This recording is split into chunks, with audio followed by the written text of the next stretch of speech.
Hello everyone, welcome back to the channel. In today's video, I'm going to show you how to add transitions in Microsoft PowerPoint. Transitions help make your presentation smoother and more professional by adding effects between slides. So let's get started. First, open Microsoft PowerPoint and open your presentation. Now, select the slide where you want to add a transition. At the top of the screen, click on the Transitions tab.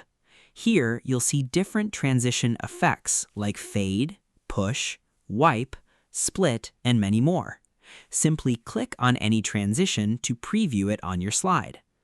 If you want to see more effects, click the small down arrow in the Transition Gallery. Once you choose a transition, you can customize it using the options on the right side. For example, you can change the duration to make the effect faster or slower.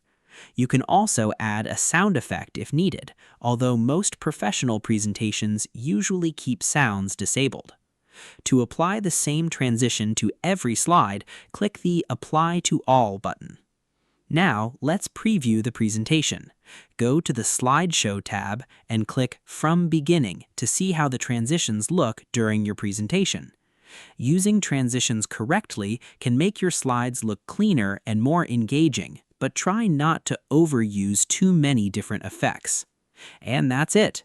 That's how you add transitions in PowerPoint. Thanks for watching. If this video helps you, make sure to leave a like, subscribe to the channel, and I'll see you in the next video.